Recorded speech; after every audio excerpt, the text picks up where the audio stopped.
तो हम लोग पढ़ रहे थे यूनिट एंड डायमेंशन के बारे में। एक बार रिवीजन कर लेते हैं क्या क्या पढ़े थे हम लोग। यूनिट के बारे में पढ़ते थे। यूनिट के बारे में क्या पढ़े थे? यूनिट के बारे में पढ़े थे कि जो बेसिक यूनिट होता है मतलब उसके हेल्प से हम लोग मेजर करते हैं। यूनिट कोई भी फिजिकल क्वांटिटी होता है by which we measure quantity और फिजिकल क्वांटिटी। तो हम लोग क्या क्या पढ़ लिए थे यूनिट के बारे में? यूनिट के बारे में कुछ प्रॉपर्टीज पढ़े थे कि यूनिट का कोई भी इफेक्ट नहीं पड़ता एडिशन में और सब्ट्रैक्शन में कोई भी इफेक्ट नहीं पड़ता है। तो हम लोग उससे आगे बढ़ते हैं। हम लोग अब आज डिस्कशन करेंगे डायमेंशन के बारे में। डायमेंशन के बारे में डिस्कशन करने से पहले हम लोग कुछ चीज का एक एग्जांपल लेते हैं। सपोज कीजिए कि आपको घर बनवाना है। घर बनवाना है तो क्या क्या चीज का जरूरत है? घर बनवाने के लिए जरूरत है क्या चीज का?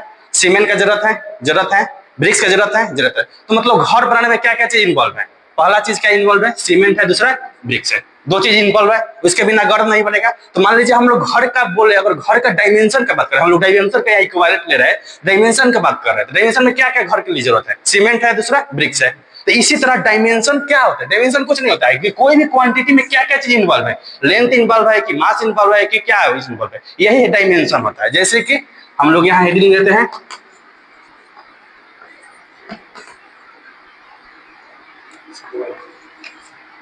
जैसे कि मान लीजिए फोर्स के क्या होता है फॉर्मूला? Mass into acceleration. इसका पहले यूनिट निकालते हैं। यूनिट क्या हो जाएगा?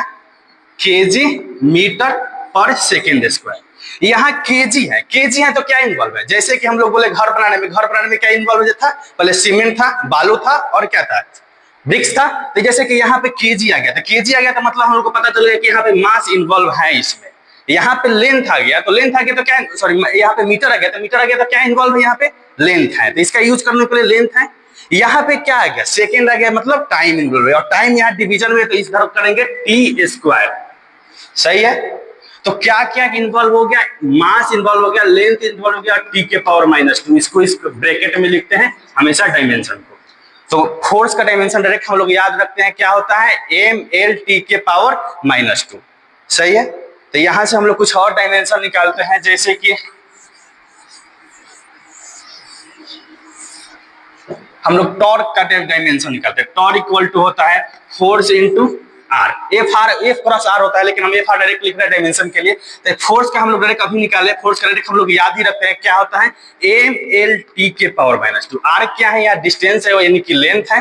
तो क्या हो जाएगा इसका? लेंथ, यानी कि टॉर्क का डायमेंशन क्या हो जाएगा? ml² t के पावर -2। सही है, कोई दिक्कत नहीं। कुछ और क्वांटिटी का निकालते हैं, जैसे कुछ बोले, जैसे कि थोड़ा कैलकुलेशन होता है रेसिस्टेंस निकालने में। तो हम लोग अभी रेसिस्टेंस का डायमेंशन निकालते हैं। रेसिस्टेंस कैसे निकालेंगे? हम लोग को निकालना है डायमेंशन रेसिस्टेंस का। तो रेसिस्टेंस का कैसे निकालेंगे? रेसिस्टेंस का निकालने के लिए एक फॉर्मूला होता है, power equal to I² R। ये पावर इक्वल टू होता है फॉर्मूला, और एक और पावर का फॉर्मूला होता है फोर्स इंटू वेलोसिटी।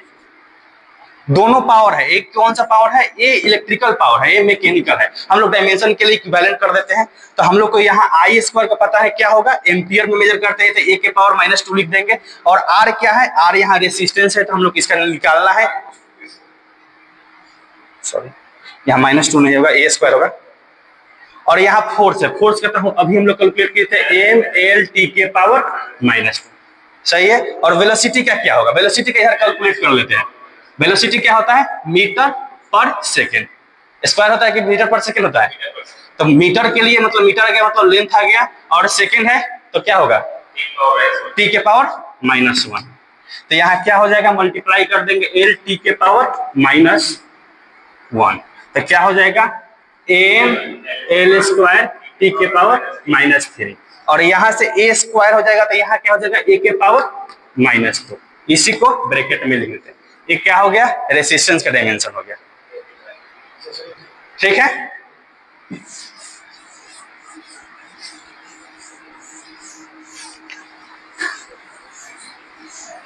एक निकालते हैं ग्रेविटेशनल कांस्टेंट का।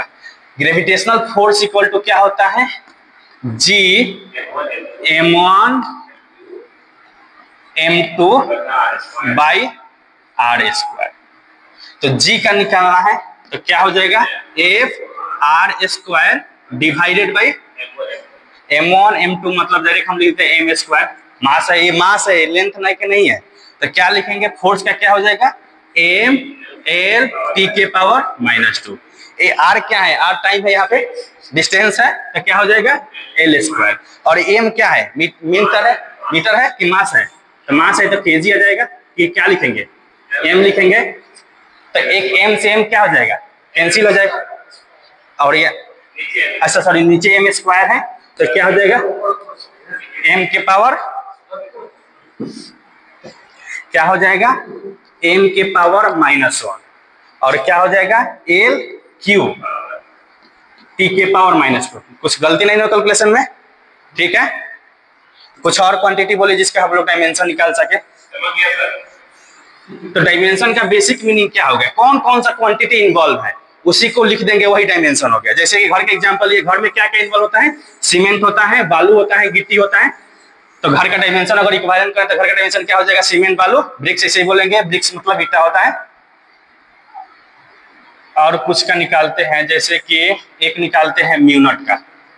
म्यूनट क्या होता है, परमिएबिलिटी होता है। इसका निकालने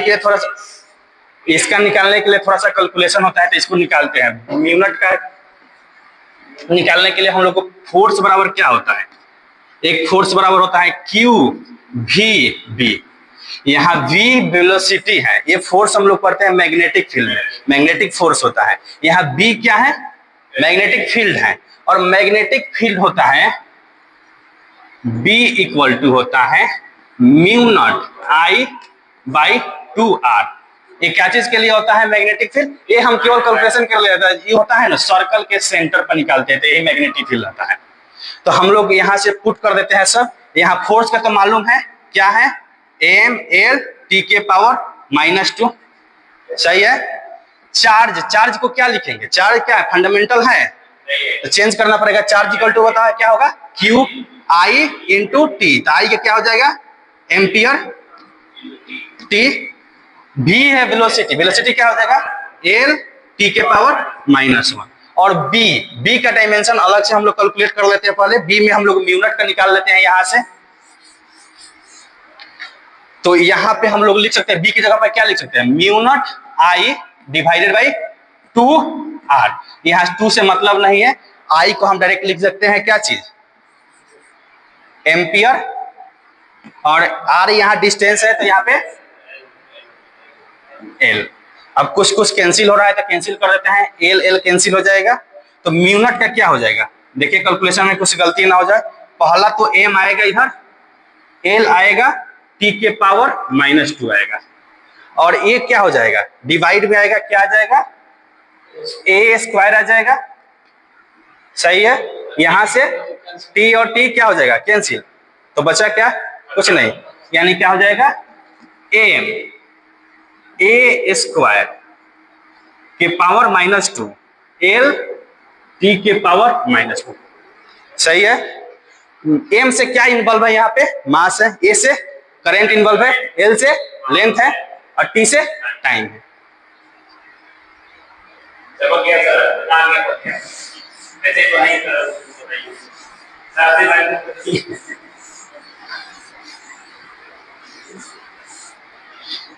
एक निकालते हैं एनर्जी का, कोई भी एनर्जी उसका डायमेंशन निकालते हैं। एनर्जी का डायमेंशन क्या हो जाएगा, फोर्स और डिस्प्लेसमेंट का जो डायमेंशन होगा वही एनर्जी का होगा। कोई भी एनर्जी हो डायमेंशन इसका सेम हो जाएगा, क्या हो जाएगा फोर्स का क्या होता है एम एल टी के पावर -2 और एल, यानी क्या हो जाएगा एम एल स्क्वायर टी के पावर -2, सही है।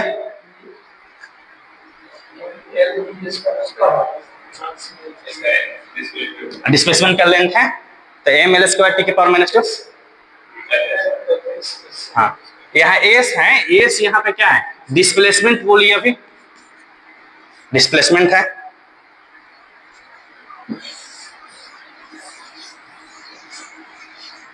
इसी तरह निकालते हैं इप्सा नट का, क्या होता है परमिटिविटी। तो एफ इक्वल टू क्या होता है के, ये इलेक्ट्रिक फोर्स होता है के Q1 Q2 divided by are square, सही है।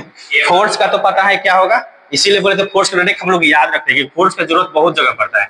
एम एल टी के पावर -2, यहाँ आर है यानी कि लेंथ का स्क्वायर, इक्वल टू के, पहले हम लोग के का कैलकुलेट कर लेते हैं, और क्यू इक्वल टू लिखेंगे आई टी। क्यू, अच्छा ऊपर लिखते हैं, इसके बाद यहाँ ऊपर लिख देते हैं इसको,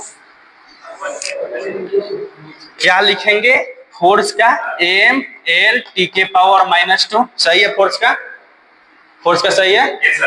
और आर क्या है, डिस्टेंस है, तो डिस्टेंस का टाइम होता है कि एल होता है, एल स्क्वायर होगा। और q equal to I t लिखेंगे, क्रॉस में इधर किए, इधर की तरफ लेके चले आए, इक्वल टू के, पहले के का निकालते हैं, q equal to I t लिखेंगे, तो क्या हो जाएगा, एम्पियर स्क्वायर टाइम स्क्वायर। तो के का क्या हो जाएगा,